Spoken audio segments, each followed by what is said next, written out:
certainly that what happened to our country on September 11th broke my heart and changed me forever. It forced me to rethink everything. What do I really believe? How do I want to raise my kids? What kind of example do I want to set for them? What can I do to give this great country? What can I do to give back to this great country I love? How can I use my good fortune to help? It was a turning point and marked the beginning of a new level of service. I found that the more I gave, the more I healed. 2 months after watching the statue of Saddam Hussein being pulled down, I was on a plane to Kuwait. Nothing would ever be the same. We kind of kicked off, the name of this next chapter is A Bridge Between Worlds, and bridging this thing. And you got this here. Hi, I'm Gary Sinise, and I'd like to go on a USO tour. Please call me back. I left my number on the voicemail. A couple of weeks went by. All I heard was crickets. I concluded the USO must receive a large volume of calls with similar requests as mine, so I called again and left a second message. Hi, this is Gary Sinise, and I'd like to go on a USO tour to support the troops. Please get back to me. Chirp, chirp. Those crickets were deafening. Now you get tactical, and you say, I called again in May and left a third message, this time more strategic. Hi, this is Gary Sinise calling again. I'd like to go on a USO tour. I want to do as much as I can to support the troops. Please call me back. Oh, by the way, I'm the guy who played Lieutenant Dan in Forrest Gump. Representative from the USO returned my call the very next day. Yeah, I wasn't a recognizable name at that point. But Lieutenant Dan Lieutenant Dan is, everybody knows Lieutenant Dan. So that starts it. You go to Camp Doha, you go to Camp Udari. You end up at one of these bases. USO representative motioned for us to follow him and led us to the big tent near the center of camp. The tent had an entrance on each side, generators working overtime to pump in air conditioning. We headed for one door, and at the other side, a line of at least 1,000 troops waited in the heat to get in. As we headed in, they started to applaud. The atmosphere inside crackled. Maybe another 1,000 uniformed troops already inside the tent broke into applause when we came into the tent. I took a deep breath. What have we done? They deserve the applause, not us. But wow, this is amazing. Even with a little air conditioning, it was hot as hell in there. Nobody seemed to care. We lined up, and the troops lined up and started to file past us. We smiled and shook hands and posed for pictures, and everything happened quite quickly. The very first soldier I met said, "Hey, Lieutenant Dan, you got legs." And then each one down the line just kept calling me Lieutenant Dan over and over. I realized they didn't know my real name, so I went with it. I tried to look each person in the eye, tried to ask each soldier where he or she was from, tried to ask how things were going. But nothing I did felt very deep because we had to keep the line moving. There were so many people. And then you guys have to leave, and you kind of ask yourself, did we do any good? Now you're traveling around, you're getting ready for a next trip. I think you're heading into Baghdad. You say this, the man to the right of me wore a button on his shirt bearing the photo of two young men, a New York City police officer and the other a firefighter with the FDNY. We struck up quite a conversation, and I learned he wasn't an entertainer. The two young men were his sons, and both sons had died on 9/11. He was there because he wanted the troops overseas to know that America supported them. The man was maybe in his mid-60s and spoke with a low rasp. Scars ran across his neck, and later I found out he'd survived throat cancer. The man carried a chunk of rock, concrete maybe. He showed it to me, then passed it in my direction so I could feel it too. I ran my hands over its rough surface. It felt like an old piece of rubble.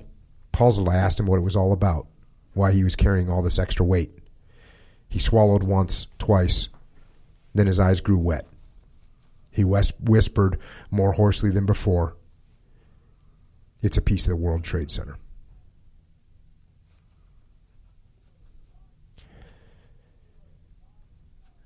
You guys land at the Saddam International Airport. Well, what was formerly the Saddam International Airport, which by this time was called the Baghdad International Airport. And by the way, I wanted to mention this. No, it was still Saddam International when we were there. Yeah. I was going to tell you that you beat me to Iraq because you went to Iraq for the first time in June of 2003. I didn't get to Iraq until I think it was late September or early October 2003. So I was on point. Yeah, I was a new guy. Just setting the stage for I was a cherry boy. Okay. Yeah. But I got to leave after 5 days. Yeah, that's a little bit different. Yeah. Yeah, that's impressive that you got in there that quick. I would have really liked to have joined you.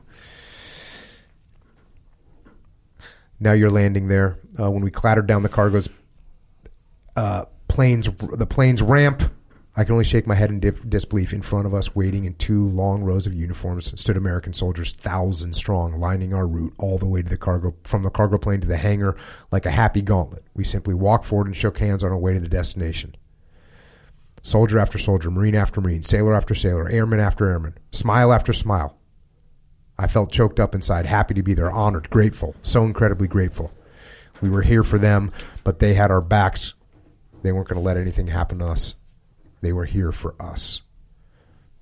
Then you guys make your way to the stage. This was the first USO tour after the statue came down. So the statue came down in April, and in June, now this was the first big entertainment tour. Northwest Airlines gave us a 747.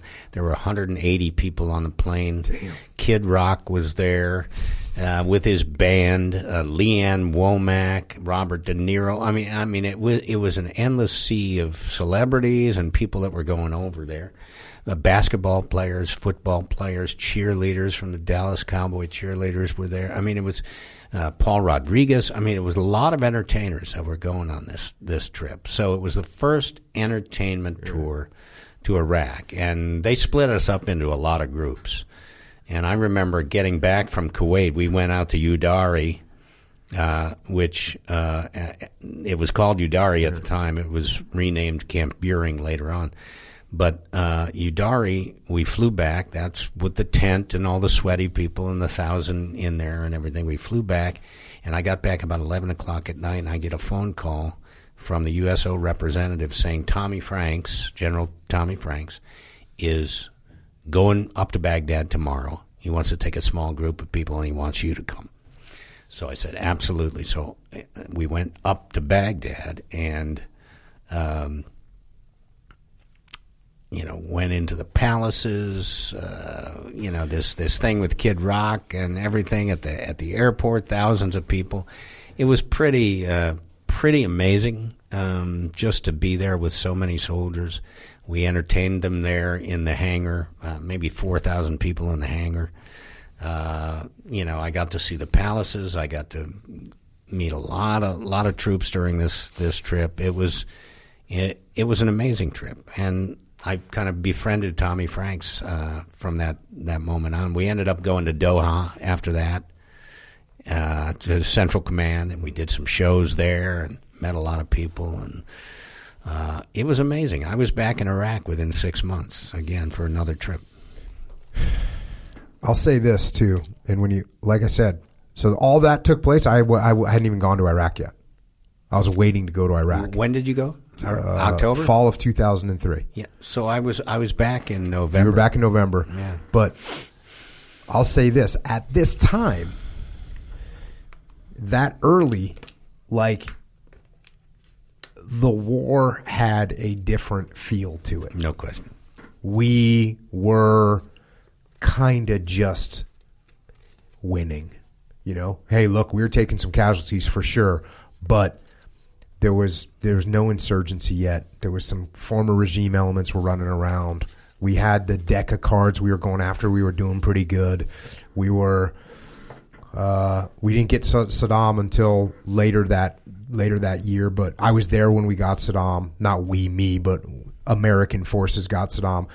But still, it was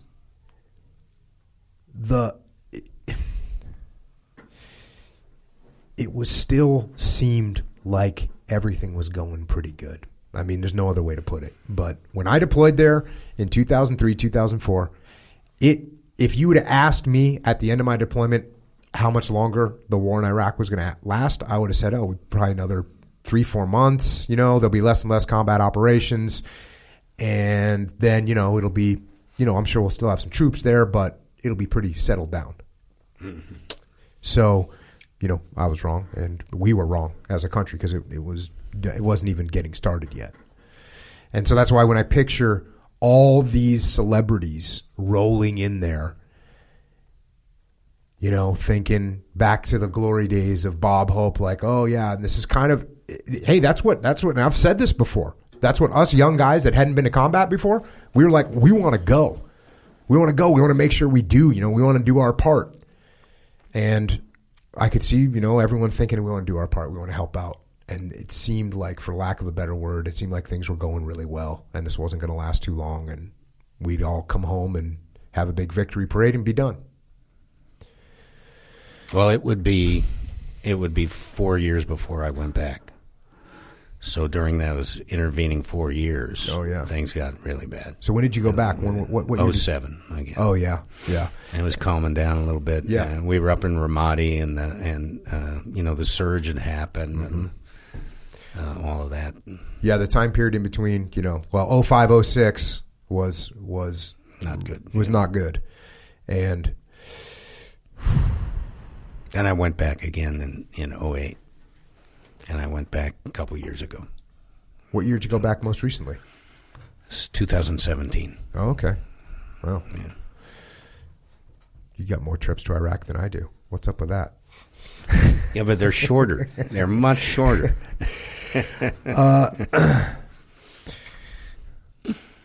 Jumping back to the book here, on September 11th, 2003, 2 years after the attacks on our country, I walked into Walter Reed Army Medical Center and National Naval Medical Center at Bethesda for the first time, meeting wounded troops in both hospitals in one day. At Walter Reed, I met a soldier wheeling himself down the hallway whom I'd seen 2 weeks earlier at Longstool.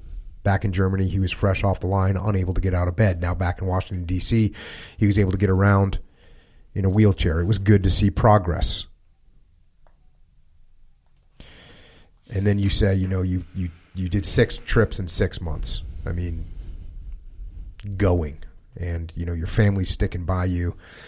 Yeah, 2 of those trips were Iraq, June and November. And then in between, I went to Germany and I went to Italy. And, you know, they were all troop trips. I'd come home and say, send me someplace else. And I didn't have a job at the time, so I had a lot of time. And I said, you know, let's make use of it right now. Then you start talking about the hospitals more. And here you're going to Longstool in Germany. All was quiet at first, somber. I could smell the antiseptic, feel the harshness of the fluorescent lights. A lot of these soldiers had 1,000-yard stares. I wore a USO baseball cap and just stood there at first, not knowing how to get started. The silence felt uneasy, awkward. But I knew I needed to dive in. I needed to go to someone and introduce myself and just say hello. Just then, one of the wounded soldiers looked up. He looked straight into my face and broke out in a big grin and exclaimed, "Lieutenant Dan." A dam broke. All the other guys looked at me and roused themselves. The ones who could walk crowded around me, and the whole mood in the room changed. Soldier after soldier introduced himself. They asked me questions about Forrest Gump, and I told them some funny stories. A USO rep had a Polaroid camera and started taking pictures of me with the guys, so I signed the backs of the Polaroids and handed them out. Maybe a half hour passed, not long. But when I left that room, I couldn't help but notice how the mood felt different. Now there was laughter, joy. I knew I had changed. A change had occurred in me, too. This first room full of banged-up service members had forced me to get outside of myself. They helped me focus on who I was truly there for. Them, not me. It was a reminder that this trip was about lifting them up and not about my own fears. So I walked into the next ward. I told myself to stop thinking about how I felt and focus instead on how the troops felt. My job was to help relieve their pain, to give them something else to think about, to help them heal, to spread a bit of cheer.